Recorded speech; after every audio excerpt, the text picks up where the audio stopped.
New achievement. You survived the Gate of the Pharaoh Gods. Reward. Existential dread. Matt Dinniman said, you know what this series needs? Feelings. Real ones. So, if you've been following on my Dungeon Crawler Carl journey, Book 4, 5 Chaotic Stars. Easy, no notes. But here's what makes this one different from the first three.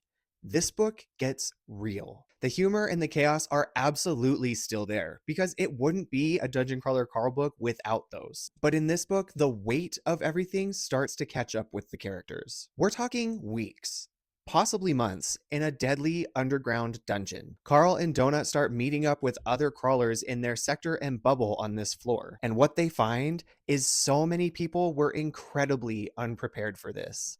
And they still are. That realization hits differently than any dungeon monster ever could. But here's what I loved most about this book. These people choose each other. They figure out pretty quickly that working together is the only way any of them are making it to the next floor. And watching that camaraderie build, watching Carl, Donut, and the other bubbles unite around the singular goal of getting as many people and NPCs out as possible, that's the emotional core of this book. And it absolutely wrecked me in the best way. There's also an underwater scene in this book that gets pretty intense. I won't say more, but you'll know when you get there. I was not okay. Now, can we talk about the achievements in this book for a second? There is an achievement named after Janet Jackson's famous wardrobe malfunction at the Super Bowl in this book.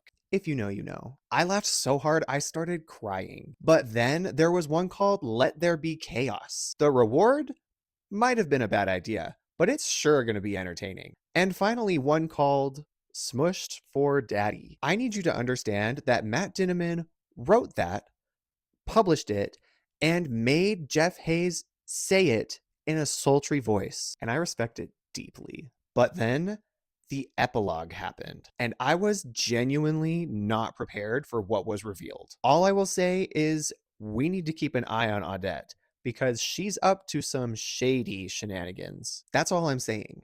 The Gate of the Pharaoh Gods gets 5 chaotic, emotionally devastating stars from me. This series just keeps getting better and better, and I genuinely don't know how Matt Dinniman continues to do it. Book 5 is ready. Donut would want me to continue.